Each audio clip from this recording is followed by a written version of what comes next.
da Fundação Armando Álvares Penteado, damos boas-vindas e boa noite aos nossos convidados, senhor presidente Fernando Henrique Cardoso, Dr. Drauzio Varela, a cientista política Ilona Szabó e o diretor de redação da revista Época e professor da FAAP, João Gabriel de Lima.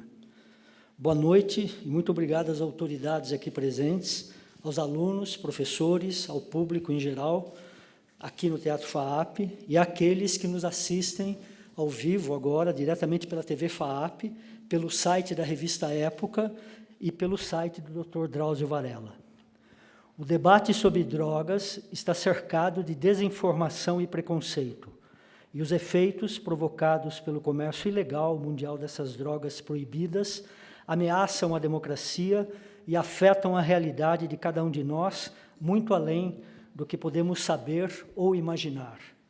Esse estado de desinformação começou a mudar em 2008, com a importante iniciativa da formação da Comissão Latino-Americana sobre Drogas e Democracia, compostas pelos senhores Fernando Henrique Cardoso, Ernesto Zedillo, do México, César Gaviria, da Colômbia, secretariados por Ilona Szabó, que integra a comissão desde o seu início. Em 2011, Fernando Henrique Cardoso convidou outros novos chefes de Estado e a comissão se tornou global. O trabalho dessa comissão tem gerado a informação que necessitamos para compreender e transformar essa realidade de violência. Segundo estimativas, essa realidade movimenta um mercado de cerca de 320 bilhões de dólares por ano. Hoje estamos aqui para contribuir com a ampliação desse debate. O livro de Ilona Szabó e Isabel Clemente, Drogas, as histórias que não te contaram, editado pela editora Zahar, nos aproxima muito do que realmente acontece no mundo do consumo das drogas e do tráfico ilegal. Nós, da FAAP, temos orgulho de nos associarmos à editora Zahar, à revista Época e ao Instituto Igarapé para cumprir nossa missão de contribuir com a educação, a democracia e a cidadania ao promover esse encontro que nos permitirá ouvir, conhecer e ampliar nossos conhecimentos sobre esse tema tão difícil e tão necessário. Vamos ver mais um vídeo.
Bom, boa noite.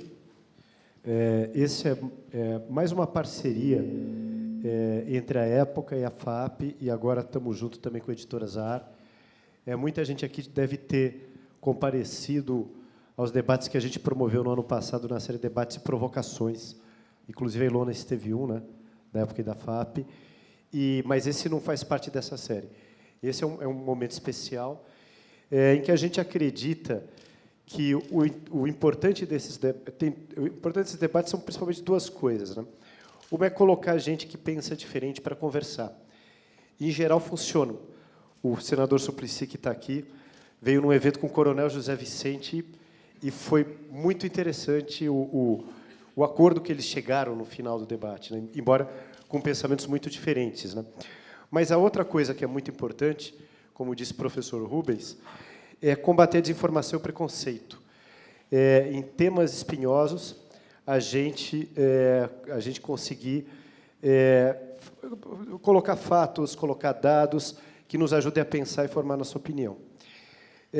Não vou apresentar de novo, o professor Rubens já apresentou vocês ali. Drauzio Varela, médico, escritora, a Ilona, que está à frente do Instituto Igarapé, que cuida de violência, né? O presidente Fernando Henrique Cardoso. E eu queria já começar as perguntas, e antes falar uma coisa para vocês. Eu quero mais repassar perguntas do que fazer perguntas. Então, queria que vocês já fossem encaminhando as perguntas que vocês tiverem por escrito a pessoas que estão passando e recolhendo as perguntas, e, na medida que as perguntas forem chegando, eu repasso aqui. E coloquem, por favor, o e-mail nas perguntas, porque, obviamente, não vai dar tempo da gente fazer todas as perguntas, mas aí as perguntas que não forem feitas, a gente vai encaminhar para o Instituto Igarapé, para a Ilona, sempre no intuito de esclarecer cada vez mais, né? Bom, a primeira pergunta que eu queria fazer, queria começar com a Ilona. A Ilona me esclareceu numa conversa prévia, porque muita gente fala a respeito de descriminalização, pensa que é o liberou geral das drogas, né? E, na verdade, basicamente, os países eles têm 4 posições sobre esse assunto. Uma é o consumo proibido, né? Quer dizer, nada pode ser feito, e você encara um pouco a guerra às drogas como uma questão eminentemente policial, né? O outro é a liberação da droga para uso medicinal. O outro é o comércio de drogas leves, leia-se maconha, principalmente hoje, né? Como você tem no Uruguai, como você tem em alguns estados americanos, como Colorado, que ficou mais famoso. E o que a gente chama da regulação de drogas mais pesadas, que seria como em alguns países, como acho que, me corrija se eu estiver errado, Austrália, Suíça, Alemanha, Dinamarca, Holanda, tem isso em algum grau, né? Que basicamente é uma redução de danos em que a pessoa consome a droga no ambiente controlado. Eu queria que a Ilona falasse um pouco mais dessas 4 posições e em que lugar a gente está nesse cenário, a gente Brasil. Perfeito. Muito obrigada, João Gabriel. Só, desculpem, mas eu preciso agradecer essa plateia por terem vindo e aceito esse convite, porque eu acho que esse debate passa pela informação, pela transformação e pelo, enfim, cada um de nós vencermos nossos medos, nossos preconceitos, nos informarmos. Queria agradecer muito a FAP, à Época, porque eu estou pela 2ª vez falando sobre esse tema aqui. A Editora Zahar, que, na verdade, ofereceu a mim e a Isabel, minha parceira, que está aqui ao lado, essa oportunidade de, fato, escrever um livro com a linguagem que a gente escolheu, tentando humanizar um tema que ainda tem muita espinha, mas precisa ser mais naturalizado. Enfim, e meus convidados, que eu não podia estar em melhor companhia. Eu sempre falo, cuidado com o que você deseja, porque pode se tornar realidade. Isso foi um sonho, de fato, fazer esse debate, porque o livro ele é um bom pretexto para a gente estar levando informação de forma mais acessível para a sociedade como um todo. Por isso as histórias, por isso os personagens. Então, enfim, respondo a sua pergunta, mas só queria agradecer, de fato, essa parceria que foi fantástica e que a gente conseguiu realizar. No Brasil, a gente está num momento crucial desse debate. A gente ainda está no momento da proibição, João Gabriel, onde a gente trata o usuário ainda na esfera criminal. Houve uma lei em 2006 que tentou separar, começou a dar um passo nessa separação de usuário e traficante, dizendo que o usuário não vai mais para a prisão. não tem mais pena de prisão, mas continua sendo tratado na esfera criminal. Uma lei bem intencionada, mas que gerou uma grande confusão e uma escalada nas prisões no Brasil por tráfico de drogas. Então, quando a gente vai olhar quem está sendo preso, de fato, tem muita gente lá que não deveria estar. Tem, inclusive, enfim, tem usuários, tem dependentes, e tem também pessoas dessa primeira base aí da cadeia de produção de drogas, que poderiam estar tendo penas mais proporcionais, a gente diz as penas alternativas, né? Então, a gente está nesse primeiro momento. O passo que a gente quer dar, que está no Supremo hoje, é o passo para tirar o porte para consumo pessoal da esfera criminal. Isso é importante porque redireciona o papel da polícia. Tem dados sobre o Rio do último ano, é chocante o número de apreensões de usuários. Foram 11 mil usuários apreendidos no Rio e 12 mil traficantes apreendidos no ano passado. Esses usuários foram levados para a delegacia, tiraram um policial da rua, foram levados para a delegacia, o Ministério Público teve que fazer denúncia, eles foram ver um juiz. Isso custa muito caro, enquanto a gente está com crimes violentos sem serem priorizados, sem serem punidos, passando aí, sim, um sentimento de insegurança e de impunidade. E, obviamente, as pessoas que precisam de ajuda na esfera médica não têm a ajuda necessária. Então, a gente achar que um alcoólatra é uma pessoa doente, ok, mas achar que ele vai ser curado com prisão não faz nenhum sentido, né? E é o que a gente continua tentando alimentar. Então, tem mito, estamos aí, queremos dar esse primeiro passo, pelo menos, em muito breve. Eu tenho aí uma esperança que o Supremo vai andar nessa direção. E, obviamente, eu adoraria escutar as considerações do presidente Dr. Drauzio sobre essa questão. Eu queria, antes de passar a palavra para o Dr. Drauzio, eu queria passar a palavra para o presidente Fernando Henrique, fazer a seguinte pergunta a ele. Primeiro, eu queria saber exatamente qual que é a posição dele dentro desse cenário. E a segunda políticos, de uma maneira geral, fogem desse tema. Eles não gostam de abraçar essas causas polêmicas, né? E o senhor decidiu abraçar essa causa. Queria saber por que razão, desde quando que o senhor resolveu que seria importante alguém com seu prestígio abraçar essa causa ali da descriminalização. Vamos lá. Vamos começar pela parte final que você perguntou aí. Como vocês sabem, eu fui presidente da República. E lá, qual era a minha ideia? Era a de todo mundo. Vamos acabar com a maconha. Fizemos umas incursões no Triângulo da Maconha, em Pernambuco, mandando derrubar árvore, não sei o quê e tal. O que aconteceu? Nada. Você derruba as árvores de maconha, ou você combate a folha de coca, e, mais adiante, outra pessoa vai lá e planta. Por quê? Porque o mercado é tão atraente e o consumo é tão grande que há sempre gente que está disposta a arriscar um pouco para ganhar seu dinheiro. Bem, já lá na presidência, nós criamos uma coisa chamada SENAD, que é a Secretaria Nacional de Política de Droga. Aí, a pessoa que estava mais próxima a mim, que se mexeu com isso, era o general Alberto Cardoso, que não era o responsável direto, ele era chefe da Casa Militar, qualquer coisa assim, mas tinha... E aí o enfoque da SENAD já era um pouco diferente. Já era muito mais de pedagógico, né? Já cuidava muito mais da parte de saúde, pelo menos as sementes disso. Mas eu devo confessar a vocês que, na época, eu pensava como era normal, como todo mundo, todo político, todo ser humano tem que acabar com a droga. Bom, aí não dava certo, não funcionava. Havia, na época, muita pressão dos Estados Unidos, porque estavam em plena guerra contra a droga. Colômbia, o Plano Colômbia, não sei o quê. Nós aqui tínhamos uma posição diferente, mas no outro sentido. Nós não queríamos ser manipulados, manejados pelas forças americanas. Mas nós tínhamos que mostrar que o Brasil tinha que fazer alguma coisa sobre a questão da droga para evitar isso. Inclusive, foi feito um pedido ao Congresso para autorizar derrubar avião, que é uma coisa gravíssima, porque quando você vai derrubar um avião, você vai matar a pessoa, é pena de morte. E, por sorte, o Congresso não avançou muito na matéria, nunca foi usado esse expediente. Por acaso, tinham derrubado um avião, matando alguns, acho que pessoas de missão religiosa americana, por engano, não sei o quê. Mas havia essa pressão. Muito bem. Aí eu fui examinando a situação, até que uma vez eu tive uma conversa longa com o George Soros, que, como toda a gente sabe, é um homem que ganhou muito dinheiro, mas que tem uma visão, ele estudou lá no School of Economics, tem uma visão filosófica do mundo, e tem algumas posições discrepantes da maioria, inclusive nessa matéria. E eu tive uma oportunidade de participar de um debate no Departamento de Estado dos Estados Unidos, eu já não era mais presidente, e eu vi que a divisão era muito grande entre os americanos, sobre aqueles que queriam manter a linha de repressão, basicamente, né, as pessoas ligadas à DEA, que é o departamento americano que cuida da repressão, e o pessoal do Departamento de Estado, que era mais diplomático, que tinha uma visão já diferente, porque perceberam que as coisas estavam sendo perdidas. Aí fomos conversando, e juntamente com 2 ex-presidentes, um da Colômbia, que é o Gaviria, que infelizmente não pôde estar hoje aqui, porque está com problema de saúde, e o Cedillo, que era presidente do México, e a Colômbia e o México são países-chave nessa matéria, que foram, enfim, os cartéis lá, a produção, etc., etc. Então, nós resolvemos reanalisar a questão. Foi quando criamos essa Comissão Latino-Americana de Drogas. Foi aí que eu fui me inteirando mais de qual era a situação.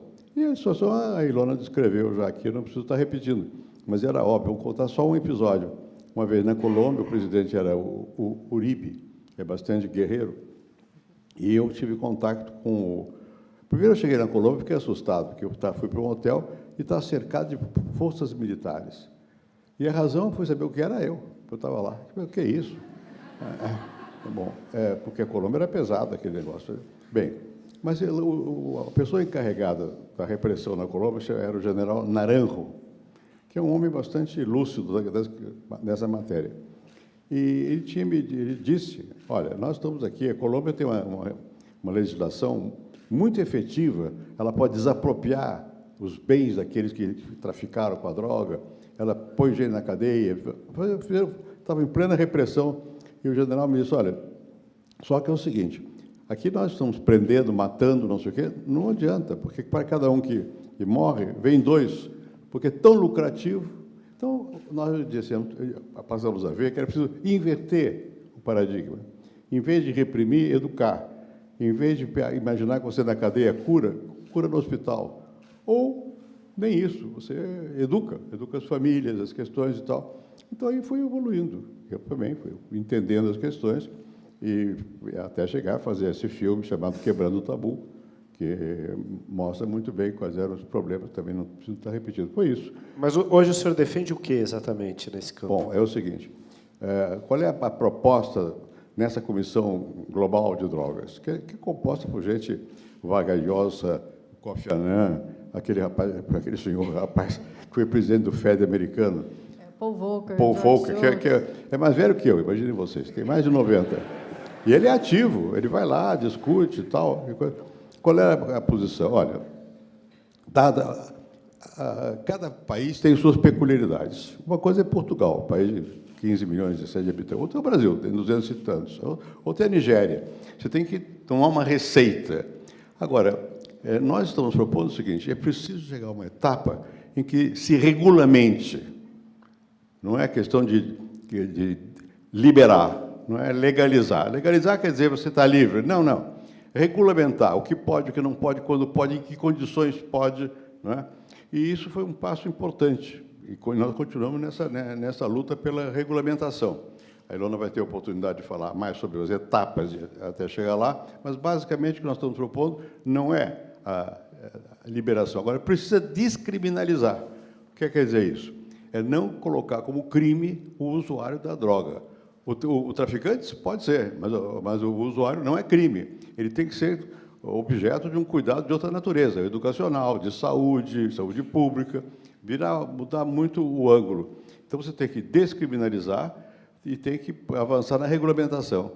Eu vou dizer, e com isso termino, uma coisa que pode ser até forte. A droga no Brasil é livre, na mão do traficante. Não pode. Quer dizer, é o contrário, é melhor você regulamentar e não estar na mão do traficante. O cigarro. O presidente atual da Comissão Global de Drogas era Ruth Dreyfus. Ela foi ministra da Saúde da Suíça e ela era médica. Bem, houve um momento, e aí a Brundtland, que também foi da Organização Mundial de Saúde, eles discutiram sobre o cigarro. Vai proibir? Não foi proibido o cigarro, mas houve uma campanha sistemática mostrando os malefícios que o cigarro causa. né, e tirando o glamour do cigarro.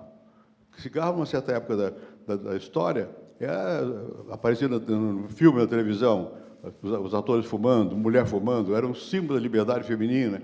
E isso mudou. E caiu muito o consumo de cigarro. Não pode aqui, não pode ali, foi regulamentando. Então, um pouco esse é o modelo que nós estamos propondo. Perfeito. Dr. Drauzio, eu queria lhe perguntar também a sua posição, mas antes de falar exatamente o que o senhor acha sobre esse assunto, eu queria que o senhor contasse um pouco a sua experiência em prisões. Muitas das pessoas que estão presas hoje no Brasil, elas estão presas por crimes relacionados à droga. E eu queria que o senhor falasse um pouco disso, da sua experiência com essas pessoas. Tenho 2 horas para isso. Essa é uma passagem bem rápida. Toda a cadeia do mundo tem droga. Eu visitei uma cadeia em Nova York, a maior cadeia da cidade, que chama Rikers Island, isso começo dos anos 90. E aí me levaram para conhecer aquelas áreas que você leva os visitantes, não é? Quem conhece cadeia sabe que nunca te levam para o fundo, onde está a barra mais pesada. E eu vinha passando perto de um banheiro com uma pessoa que estava me acompanhando, que era uma moça, e um cheiro de maconha saía do banheiro, absurdo. Visitei uma cadeia em Estocolmo uma vez, que era uma cadeia feita para 50 presos, homens todos, em que o menino se pedia para ir para essa cadeia porque ele tinha ficado livre do uso de drogas e ele queria ter uma profissão, e realmente a cadeia fazia isso, ensinava marcenaria e outras profissões. E nessa cadeia, todo dia abriam as celas e os meninos desciam, urinavam num tubo de ensaio e testavam para cocaína, heroína, maconha, álcool, todo dia. Quer dizer, não havia possibilidade, eram 50 pessoas só, não havia possibilidade da pessoa escapar desse controle. Volta e meia pegavam droga. E era uma cadeia com 50 presos, 250 funcionários, 5 para cada preso. E ainda assim entrava droga. Então, é impossível você ter uma cadeia fora de droga. Agora, imagine as nossas, que são cadeias superlotadas, sem condição de fiscalização. A droga entra em quantidade grande. Mas na cadeia, ainda na porta da cadeia, você tem uma revista. As mulheres são obrigadas a tirar a calcinha e ajoelhar e agachar em cima de um espelho para um exame externo das partes sexuais, qualquer idade. Sentam num banquinho eletrônico para ver se não tem celular escondido. Tem um certo rigor no exame, na fiscalização, e ainda assim entra a droga para tudo que é lado. Então, esse é um argumento muito forte para dizer, se a gente não consegue impedir que entre droga numa cadeia, apesar da fiscalização, imagina nas ruas como é esse controle. A minha experiência com droga começou na detenção em 1989, no Carandiru. Naquela época, a moda era injetar cocaína na veia. E aí nós começamos, o meu trabalho todo começou fazendo um inquérito epidemiológico, nós testamos os presos que recebiam visitas íntimas, e encontramos 17,3% HIV positivos. O objetivo desse trabalho foi mostrar que era um absurdo a sociedade colocar 1.500 mulheres todos os finais de semana para ter relações sexuais com esses homens, sem dar nenhuma orientação, acesso a preservativo, a nada. E levou tempo para a gente conseguir que o preservativo se tornasse disponível para as visitas íntimas.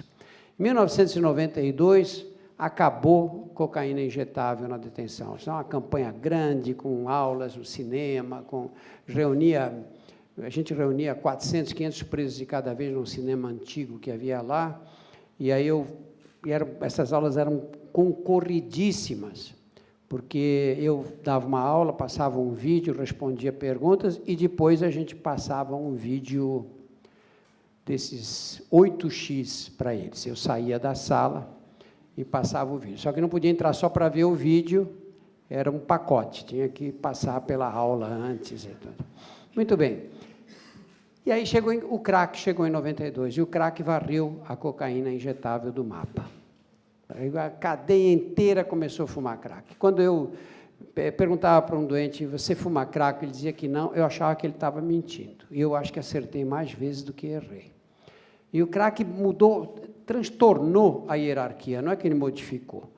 Porque é droga compulsiva, você começa a usar, não para, de jeito nenhum. Então, mortes, eu cheguei num dia a testar 4 óbitos de pessoas de presos esfaqueados, com 20, 30 ou mais facadas, por pagamento de dívida. Vi um preso que morreu porque devia um pacote de cigarro. Então, uma violência, uma selvageria brutal gerada pelo crack. Eu fiquei na detenção, a detenção foi implodida em 2002, aí eu fui para a penitenciária masculina, que é um prédio atrás da detenção, aquele prédio bonito, foi construído pelo Ramos de Azevedo, é tombado pelo patrimônio. E na penitenciária a mesma coisa. E aí coincidiu que, a partir do ano 2000, praticamente, o PCC assumiu o controle e a supremacia do tráfico aqui no estado de São Paulo. Eu fiquei na penitenciária masculina até 2004, e aí a penitenciária masculina foi transformada em feminina. E aí eu saí e voltei para a feminina, e fui convidado para ir para a feminina em 2006, onde eu estou até hoje. Portanto, são 28 anos dessa experiência. Quando voltei para a penitenciária feminina, o ambiente era outro, completamente diferente. E a droga continuava, maconha e cocaína, basicamente, e o crack zero. Eu nunca imaginei que fosse possível acabar com o crack dentro das cadeias. Isso aqui, essa praga chegou e vai ficar no sistema carcerário por décadas. Acabou. E acabou, não foi por nenhuma ação do Estado, foi por uma ação do PCC. As leis do crime são leis muito rigorosas e de aplicação muito rápida. E em relação ao crack, a lei é a seguinte: você fumou crack na cadeia, apanha. E não é apanha de tapinha, não. Traficou, trouxe o crack para dentro da cadeia, você morre. Então, lei assim dá certo, né? Não pode fumar, que você apanha. Traficou, você morre. Pronto. Acabaram com o crack nas cadeias de São Paulo. Não existe mais. Eu brinco, sempre digo que a penitenciária feminina da capital é o maior centro de recuperação de craqueiros do mundo, porque tem 100% de resultado positivo. Ninguém fuma crack. E aí aparece um outro mito também, de que a cocaína é uma droga que provoca uma adição terrível e tal. Não é verdade. Cocaína é fácil de largar. É só sair de perto. A menina pega essas meninas na rua que saem da Cracolândia mesmo, levam para dentro da cadeia, passa 2, 3 dias dormindo. Acorda, não tem crack, acabou. Não é como a heroína, que a pessoa não consegue sobreviver sem ela. A cocaína, o que acontece é que o usuário não pode ver a droga, ele não pode ver ninguém sob o efeito da droga, e ele não pode ver os locais onde ele consumia a droga, porque aí ele tem um quadro de grande ansiedade, o coração dispara, tem alterações intestinais, é uma síndrome do pânico, assim. Então, é uma droga difícil de largar. Então, essa trajetória dos anos 80, final dos anos 80 até agora, dentro das cadeias, aconteceu dessa maneira. E qual a sua posição, doutor, sobre essa questão das drogas? Olha, eu não sou especialista no estudo desse problema, minha visão é prática, João Gabriel, prática mesmo. Lá na feminina são 2.200 mulheres. A gente fala 2.200 mulheres, bandidas, tal, muitas são bandidas mesmo, outras não são, mas são mulheres que têm filhos. E o homem vai preso, tem sempre uma mulher para cuidar dos filhos dele. A mulher, quando vai presa, a situação fica um pouquinho mais complexa, né? Mais ou menos 63%, 64% das mulheres presas são presas por tráfico. A maioria dessas meninas, o que acontece? Elas engravidam com 13, 14 anos. A gente fica chocado, mas elas voltam a engravidar com 17, depois com 19. Eu encontro mães de 7, 8 filhos em 2017. Eu vi uma menina lá com 10 filhos aos 30 anos de idade. Avós, na faixa dos 30 anos, são comuns. Eu tenho uma presa lá que é avó aos 28 anos de idade. Agora, o que faz uma menina dessa com uma família para cuidar, sem ajuda de nenhum homem, Como é que ela consegue cuidar dessas crianças? Ela não pode nem trabalhar fora, porque ela não tem condição de arranjar um emprego. Sempre essas pessoas moram a 2 horas e meia, 3 horas do emprego, né? Ela não tem condição de largar as crianças sozinhas. Ela vai vender droga, como qualquer uma das mulheres aqui presentes faria se estivesse na mesma condição. E aquela que não fizesse, eu acho que seria uma desalmada, porque veria os filhos sem condição de sobrevivência. Essa é a realidade. Essas mulheres nós pegamos o quê? Trancamos na cadeia. Nós chegamos ao cúmulo de pegar mulheres que levam para dentro do presídio. Não são todas santas. Há muitas que fazem isso uma forma de vida, porque conseguem, e sempre por via vaginal, elas conseguem introduzir aí 50, 60 gramas de cocaína, às vezes um pouco mais, dependendo da quantidade, isso dá uns 700, 800 reais por semana, nada mal no fim do mês. Mas muitas levam droga porque estão levando porque são chantageadas pelo homem que está preso, seja namorado, marido, pai, o avô, o tio. Levam droga, elas caem na portaria.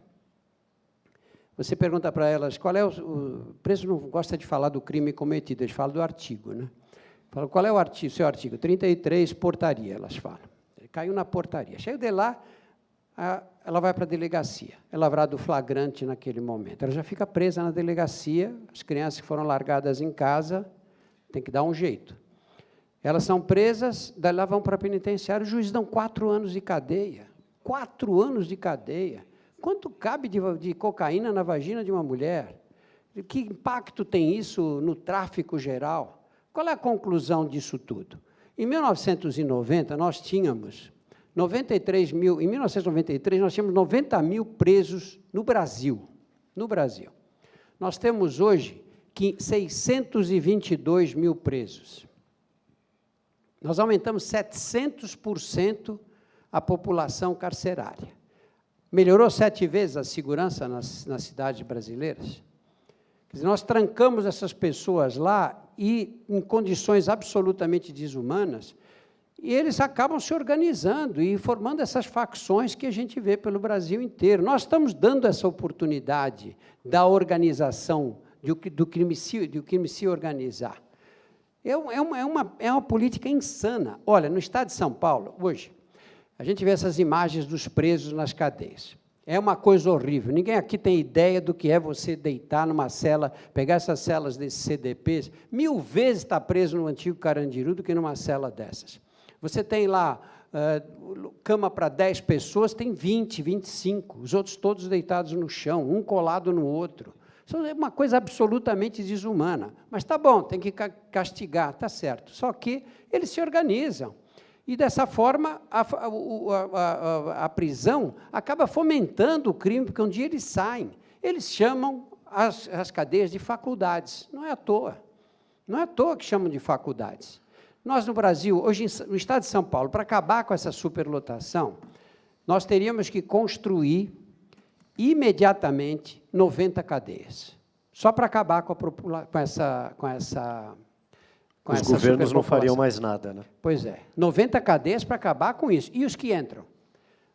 Neste momento, eu vi esses dados que me foram dados pelo secretário da Administração Penitenciária agora, 20 dias atrás. Neste momento, se você descontar dos que entram na cadeia, dos que são presos pela polícia, e aqueles que saem, ficam no sistema 22 presos por dia. Desculpa, 24 presos por dia. O que quer dizer que nós temos aí, num fim de um mês, 720 presos a mais. Os técnicos dizem que as cadeias não devem passar de 700 a 800 lugares, porque você uma cadeia perde o por controle. mês. Uma cadeia por mês. Nós teremos que construir 90 cadeias para acertar esse problema e mais uma por mês, todos os meses. No Brasil, há um déficit de 530 cadeias. Esse é o déficit. O cálculo no estado de São Paulo, aqui, essas cadeias novas custam mais ou menos 30 milhões, só para fazer, não estou falando em tocar isso para frente depois. 30 milhões. 530 mil dá quanto? 1 bilhão 590, é isso mesmo? 530, 5, 16, 1 bilhão e meio para você poder fazer essas cadeias. De onde vai vir esse dinheiro? Não, bom, isso deixou clara a sua posição. E que estamos prendendo gente demais. E aí eu já vou passar para as perguntas aqui da plateia. O Alexandre aqui, ele pergunta, qual a solução para um dependente químico de cocaína, além das clínicas de reabilitação, já que elas também são desinformadas e dopam os pacientes, né? Bom, eu queria jogar essa pergunta para vocês e aproveitar e pedir que vocês falassem um pouco também dessa polêmica recente, redução de danos versus internação compulsória, né? Que aconteceu aí um pouco por causa das políticas da Prefeitura do Rio de Janeiro, da Prefeitura de São Paulo e do Estado de São Paulo. Bom, no nosso caso... Acho que vai voltar para o doutor Drauzio. Mas não, a posição da Comissão de Drogas é que redução de danos. As coisas todas compulsórias... O Drauzio deu um exemplo que compulsório funcionou, mas dentro da cadeia o PCC, matando. Quer dizer, só se você quiser a lei da selva, tudo bem. Mas, senão, você tem que pôr muito mais ênfase na redução do dano, do que obrigar. É difícil obrigar alguma pessoa. Eu acho que eu deixo o doutor Drauzio, enfim, a opinião médica, e depois eu falo um pouco o que eu vi por aí, né? Doutor Drauzio. Olha, eu tenho uma opinião, em geral, quando eu falo, as pessoas tem gente que me xinga muito por isso. Eu acho o seguinte, cocaína, você tem que tirar a pessoa de perto da droga. É lógico que tem que querer, ele tem que... Se você não quer largar a droga, você não vai largar. Eu conversei com um pecuarista.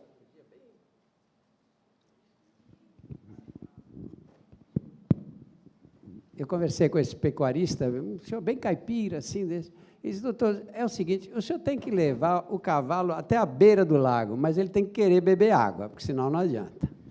E eu acho que, em relação à cocaína, você tirou, é o que eu disse, tirou de perto da droga, a cocaína não dá uma crise de abstinência, como dá o cigarro, que você tranca num quarto escuro e o cara ainda fica louco para fumar.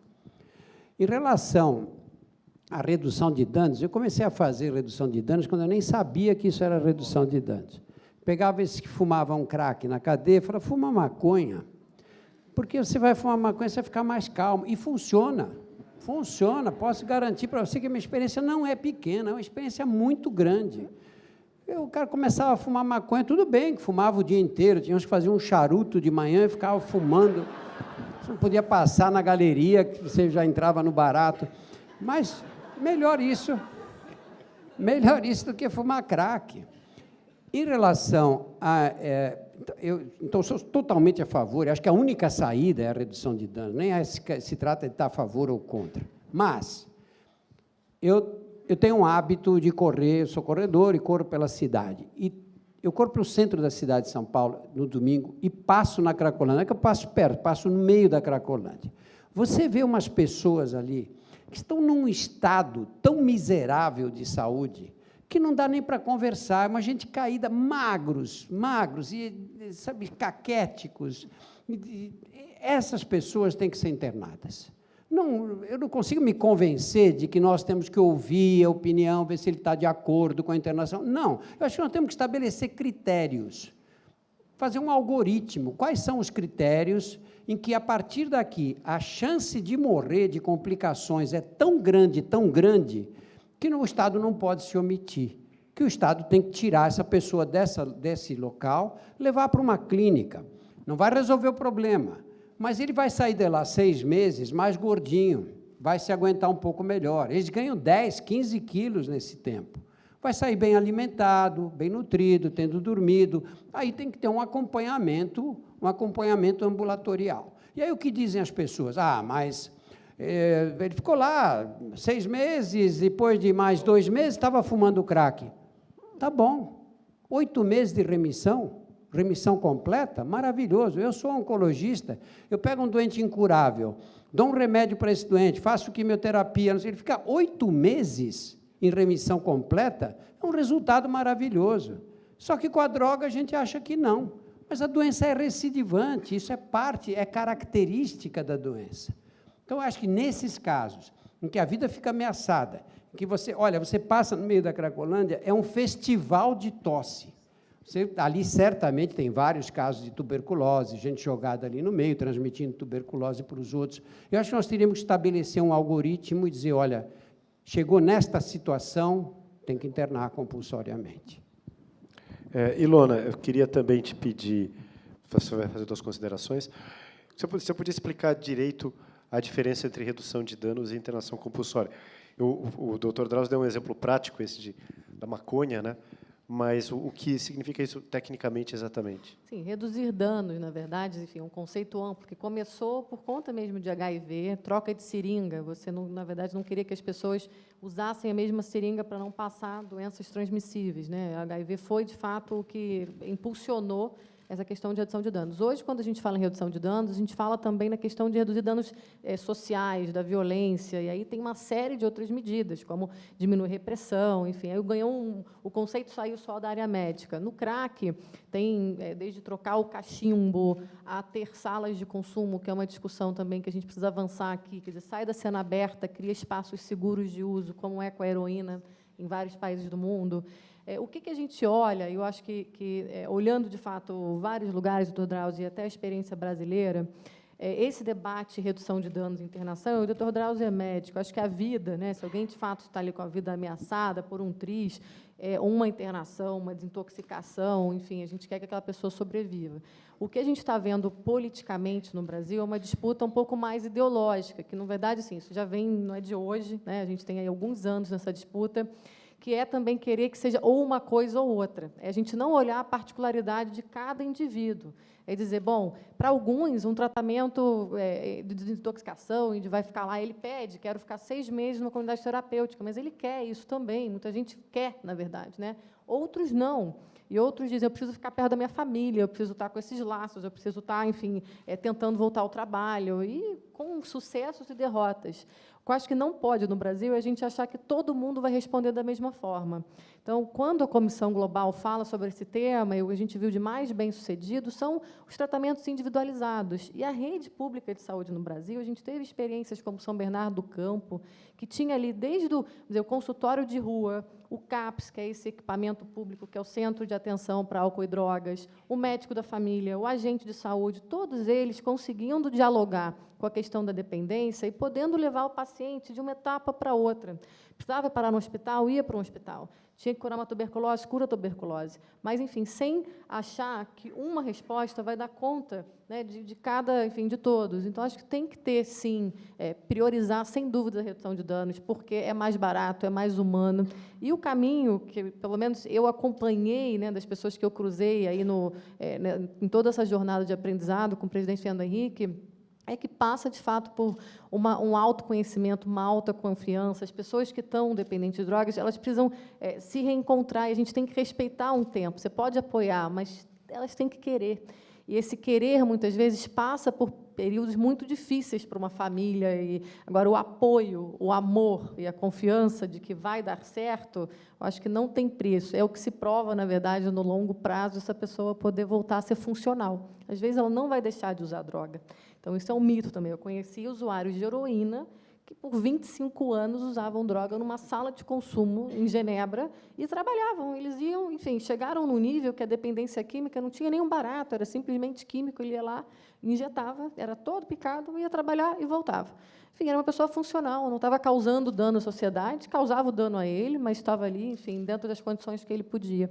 Então, quebrar os tabus também, entender que, bom, o que eu quero para mim pode ser abstinência, pode ser não usar, mas tem pessoas que não vão fazer essa opção. Como é que a gente melhora a vida dessas pessoas também?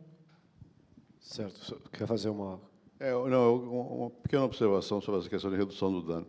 Lá em Amsterdã, nós vimos, tem uma ONG com apoio governamental e tal, onde os pacientes, as pessoas, vão lá para injetar heroína. É terrível.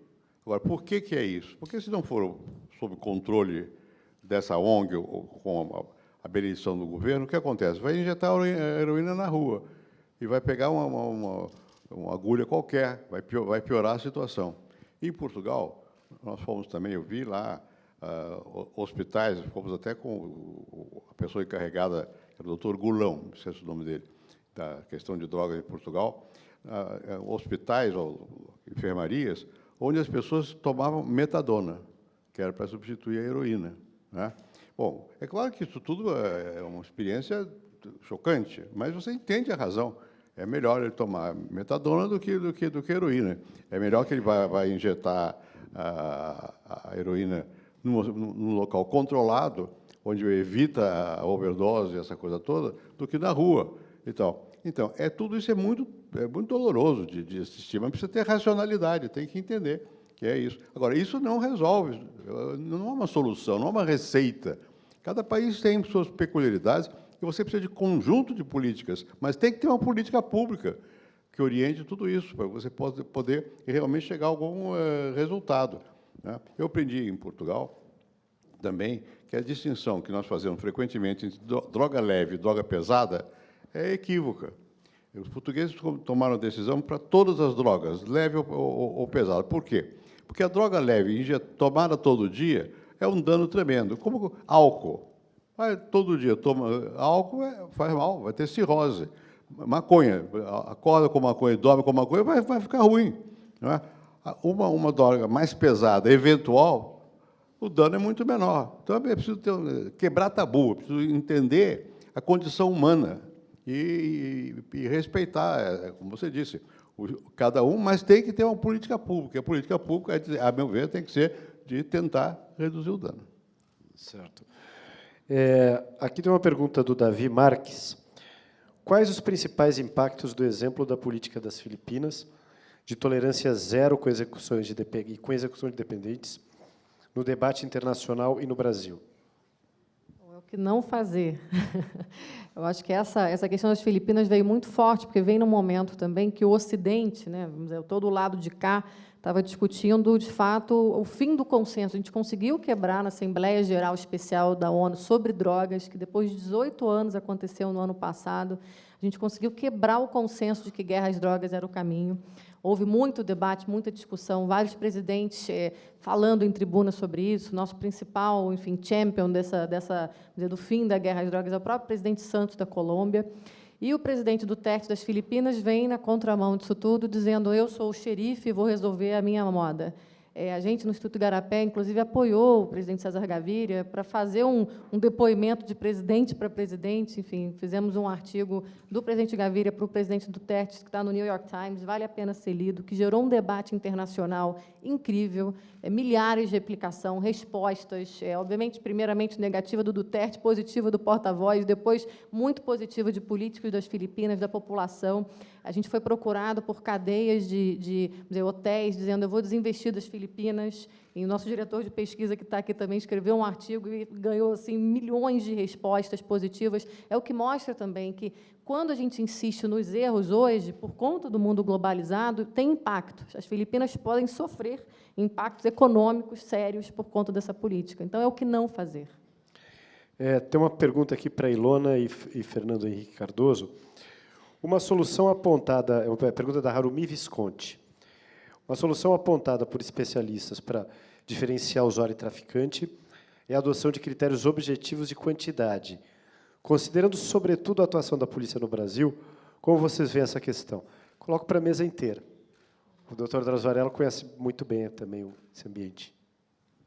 A questão no Brasil é que a lei existente aí, ela não é precisa sobre o que significa posse para uso pessoal ou tráfico. E como ela não é precisa, quem é que vai resolver isso? É a polícia. E a polícia vai dizer sempre que é tráfico. Nós vimos lá, eu tive com o Drauzio na cadeia feminina do Carandiru, várias mulheres em grande quantidade presas, a condenação é de traficante, nunca é de usuário. Nunca. Por quê? Porque não é precisa. Existe um debate no Congresso, nesse momento, a esse respeito, e, sobretudo, no Supremo Tribunal, para definir com mais clareza e, eventualmente, no caso do Supremo Tribunal, realmente descriminalizar o uso da cannabis. Né? Ainda está sendo debatido. Mas é isso, você precisa ter um critério mais objetivo, senão a polícia vai sempre dizer que é traficante, e traficante vai ficar preso anos a fio, e dado que o Drauzio mostrou aqui, uma tragédia, todo mundo sabe o que é a tragédia das prisões brasileiras. Só para esclarecer, assim, tecnicamente, o critério da quantidade ele é um indicativo. Ele, na verdade, não vai ser nunca o único critério. é para tirar um pouco da subjetividade enfim, do juízo de valor do policial, né? Quer dizer, se não há nenhum outro indicativo de tráfico, se a pessoa, o que acontece com a lei de drogas é que as pessoas são culpadas até que provem o contrário, não inocentes até que se prove o contrário. Então, a gente, na verdade, tem uma inversão, é uma lógica muito perversa, que as pessoas que estão presas são pessoas que não têm recursos para pagar advogados, enfim, tem um número muito pequeno de defensores públicos que não dão conta do recado. Então, na verdade, a questão dos critérios para o Brasil seria importante, mas se for bem feita, porque tem que ter aí, obviamente, qual é o padrão de uso do brasileiro. Tem 46 países, tem um estudo que o Ministério da Justiça fez, 46 países têm esses critérios objetivos, mesmo países que, às vezes, não deram passo da descriminalização, porque eles já adotam, tem a história da legislação que vale o de fato e o de juris, o que é a aplicação da lei e o que é, na verdade, a lei. Então, vários países já deram esse passo. O Brasil, novamente, precisa dar, para indicar, para tirar um pouco desse poder discricionário do policial de ser a única testemunha que vai dizer se é tráfico ou se é consumo. Mas, óbvio, que isso nunca vai ser o único critério, né? E aí, obviamente, ainda tem preconceito, ainda tem medo, quer dizer, temos que avançar. Mas, respeitando os padrões brasileiros, para a gente não dar um tiro no pé, porque no México eles fizeram isso e deu errado, porque os critérios, enfim, a dosagem era muito pequena, então acabava que todo mundo ia como traficante, aí não adianta nada. Aí virava o contrário, né? Eu acho que esse tipo de lei que não estabelece limites claros, isso confunde o policial honesto e facilita o trabalho do policial corrupto. Mas eu tenho uma dúvida, eu acho que essa distinção é difícil por natureza. Difícil, porque todo usuário é meio traficante, aqui entre nós. Não vou perguntar daqui quantos já compraram maconha e deram um pouquinho para o amigo, pode não ter vendido, de presente, uma infinidade. Praticamente todo usuário, de alguma forma, trafica. Então, essa conversa é uma conversa meio esquisita aí, não é? Eu acho que tem que estabelecer um limite, não só esse limite, como a Ilona disse, lógico, mas tem que estabelecer um limite razoável. Porque não adianta você dizer que, olha, a partir de 5 gramas de maconha você é considerado traficante, que vai pegar todos os maconheiros e pôr na cadeia. E só aqui o teatro esvaziava mais da metade.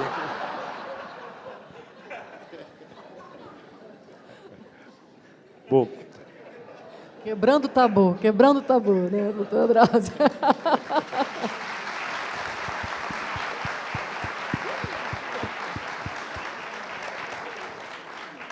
bom, o Humberto aqui e o Daniel fizeram perguntas parecidas. O Supremo Tribunal Federal deve decidir sobre o porte para consumo pessoal. Isso não deveria ser legislado pelo Congresso? E o Humberto ele acrescenta aqui, se é o caso do Supremo legislar, entre aspas, né, porque o Supremo não legisla, sobre drogas em tempos de Congresso conservador. Aliás, até aproveitando, tem uma entrevista aqui que a Ilona deu para a Época, faz algumas semanas, que ela cita aqui o Barroso, né, o juiz do Supremo, que é a favor ali do 4º nível, né? Ele propõe a regulação da cocaína. Tem uma postura bastante progressista para o padrão brasileiro. Deixa eu dizer algumas coisas sobre essa matéria. Porque o Supremo e não o Congresso, aliás, os dois estão discutindo a questão. Agora, o que acontece com o Congresso?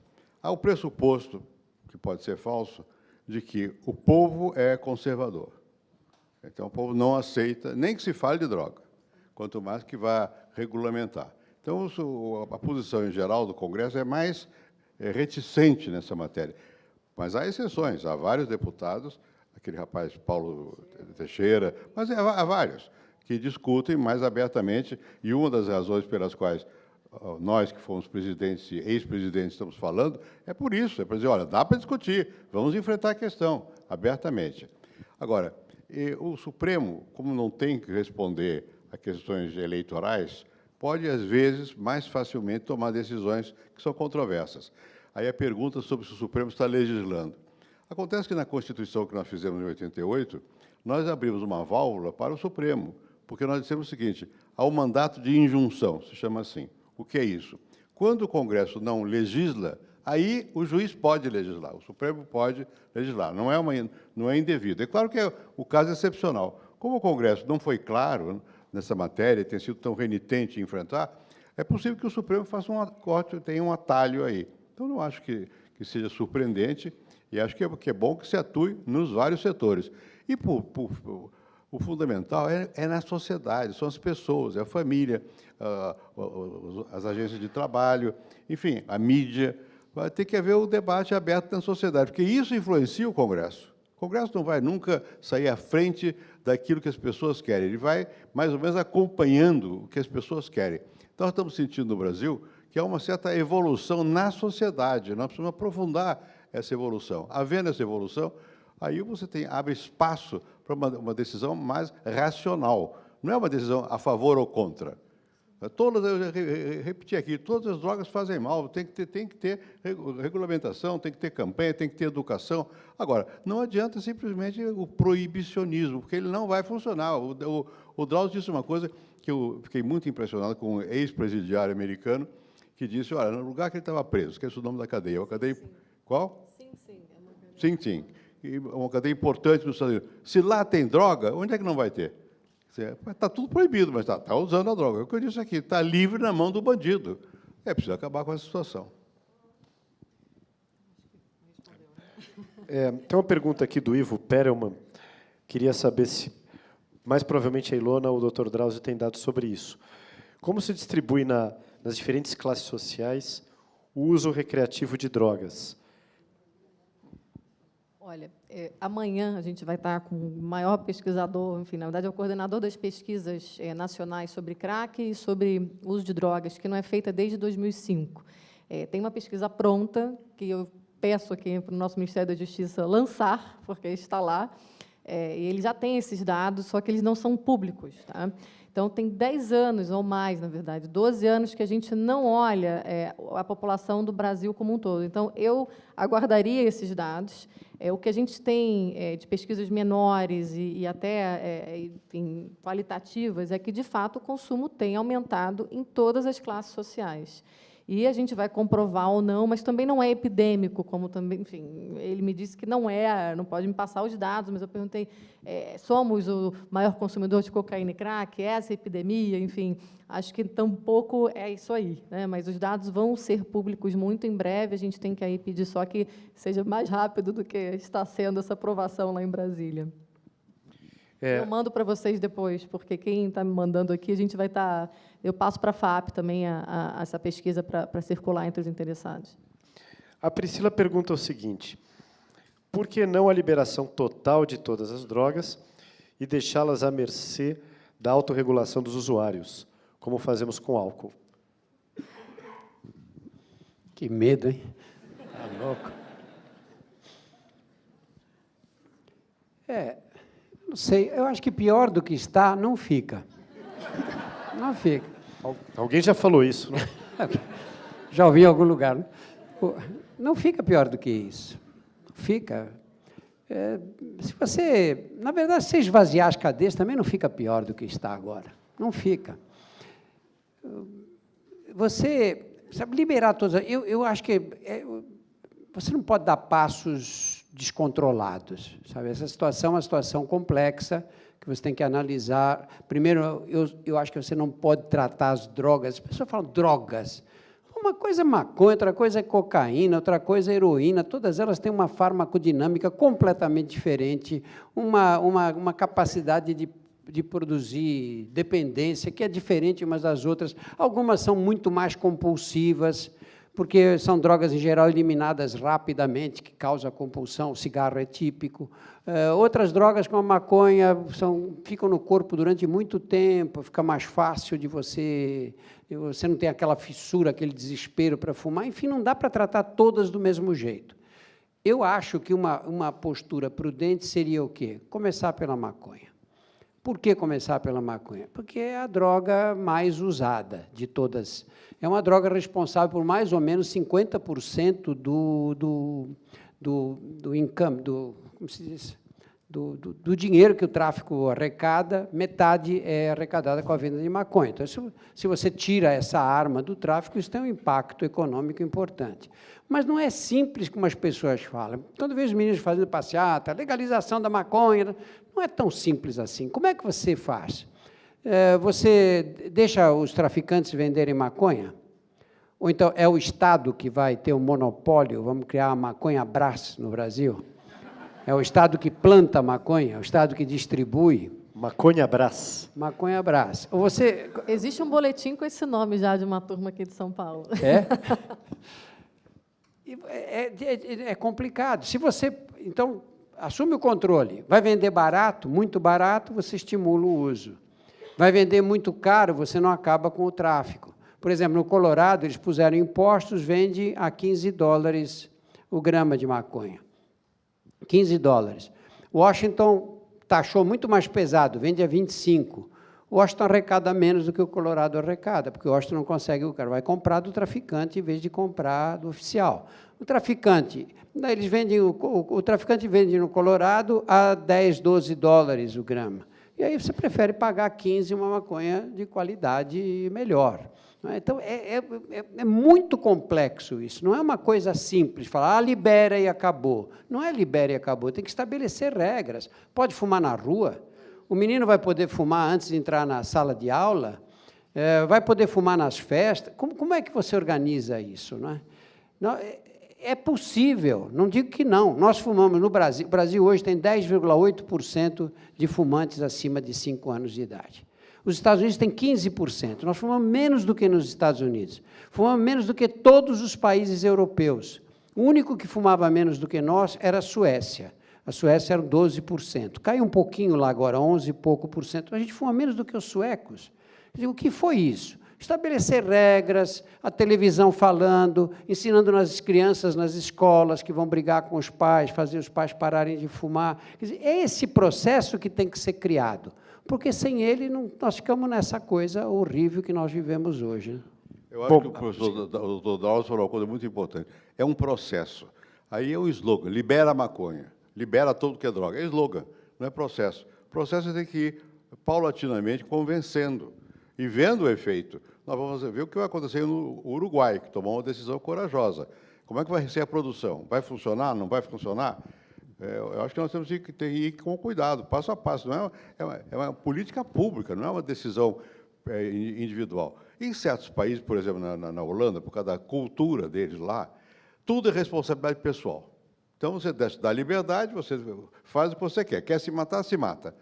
O Drauzio acabou de dizer, olha, quando o cara está morrendo, é preciso tirá-lo da tragédia e levar para compulsoriamente até. Na Suécia, eles deixam, porque tem a ideia de que o indivíduo é responsável pelo seu comportamento. A nossa cultura é um pouco diferente. Então, nós temos que ir com mais prudência, né, nessa matéria. Por favor. Acho que a boa notícia sobre isso, né, enfim, aqui no Brasil a gente está mais adiantado nas discussões, acompanhando os modelos, enfim, a gente não está saindo do zero, tem muita gente olhando como seria, como poderia ser feito de uma forma responsável. O que de jeito nenhum a gente está defendendo, acho que nenhum dos três, é o que a gente chama do libera geral. Quer dizer, sem regras, sem, de fato, a gente conseguir ter esse debate de qual é o melhor modelo para o Brasil. Agora, esse debate precisa acontecer, precisa sair também dos lugares técnicos, ganhar as ruas, para que as pessoas recebam informação e que esse medo seja vencido, porque é muito fácil manipular pelo medo, mas quando a gente tem informação, muda, muda, a gente para de ver o bicho-papão. Né? A gente vai ter que encerrar daqui a pouquinho, infelizmente. Eu só queria, para encerrar, fazer uma pergunta que eu não poderia deixar de fazer, que é a argumentação contrária. A argumentação de quem é contra a descriminalização das drogas é de que, primeiro, vai aumentar muito o consumo de drogas, isso pode até gerar despesas na saúde pública de outras áreas, quer dizer, as pessoas vão bater mais carro, vai ser uma coisa assim. E a segunda, aumenta o acesso de drogas para adolescentes, para menores de idade. Quero saber como é que vocês veem essa argumentação. É por isso que nós estamos propondo a regulamentação e não a liberação. Evidentemente, para o menor de idade, o álcool, pode? Não pode. Tem que controlar. Então, eu acho que não há essa preocupação de vai aumentar. O que nós vemos, veja o cigarro, diminuiu no Brasil. Houve campanhas, diminuiu. Né? Em Portugal, com todas as drogas, em função não só da campanha, mas da política de redução de droga, diminuiu o uso de droga. Quer dizer, o nosso objetivo não é pregar que aumente o uso de droga, ao contrário. Agora, qual é a maneira mais inteligente de conseguir isso? Qual é a mais inteligente e a mais humana também, a que produz menos sofrimento para as pessoas que são envolvidas nesse processo todo? Essa que é a questão. As evidências científicas, as experiências internacionais não apoiam nenhum dos dois argumentos. De fato, se você olhar os 30 países que descriminalizaram o uso, não houve explosão de consumo, e tampouco as crianças ficaram mais vulneráveis, ficaram menos vulneráveis, porque é mais informação, você consegue retardar essa primeira experimentação. Acho que uma política de drogas moderna tem que ter dois objetivos, ela tem que ser realista. Ela tem que retardar, prevenir e retardar o uso o máximo possível, porque a gente sabe que na adolescência tem mais impacto, né? E, obviamente, evitar o abuso. Agora, se a gente resolver só olhar a proibição, a gente está tapando o sol com a peneira. E, por fim, só em relação a, eu acho que, enfim, pensar mesmo o Brasil, né? Como o doutor Drauzio falou, já está liberado. Hoje as crianças compram nas escolas, né? A gente, na verdade, se a gente quer proteger nossos filhos, a gente tem que colocar isso sob a luz, e não no mercado negro, porque o que está acontecendo hoje é muito pior do que a gente imagina, do que a gente gostaria. E a verdade tem que ser dita, né? Quer dizer, pior do que está, é muito difícil ficar. A gente construiu um sistema que não funciona, que está causando sofrimento para quem gosta, não gosta, usa ou não usa. Então, como é que a gente repensa isso e refaz um sistema à luz do que a gente já conhece, do que a gente já sabe, né? E do que, enfim, tanto o Brasil quanto outros países já estão avaliando. E tem muita coisa acontecendo por aqui em escala pequena. O que a gente precisa é coragem para botar políticas públicas, né, muito mais, enfim, com monitoramento, com avaliação, muito mais responsáveis do que a gente tem hoje. Não tenho nada para acrescentar, não. Bom, então, muito obrigado a todos aqui. Agradeço a FAAP, a pessoa da professora Edilamar, professor Rubens, os convidados, Instituto Garapé. E agradeço também a Zahar, né? Bom, o livro é esse aqui, né? Drogas, as histórias que não te contaram. O livro é da Ilona e da Isabel Clemente. Ô, Ilona, como é que pronuncia teu sobrenome? Brasileirado é Zabo, porque já esqueci, o húngaro ficou lá, porque é difícil, mas Húngaro Ilona Zabo. húngaro seria Chabo. É Sobo, mas tudo bem. Junto com a Isabel Clemente, grande jornalista que trabalhou na época também. E os autores, o teu prefácio, o Dr. Drauzio, inclusive, aqui no livro, eles vão autografar o livro agora, aqui subindo a escada no Salão dos Vitrais, não é isso? No terraço, desculpa, no terraço. Então, quem quiser ir lá, parece que precisa pegar uma senha, não sei exatamente como é que funciona, mas, enfim, mas vai ter os autógrafos agora. E obrigado a todos. Obrigada.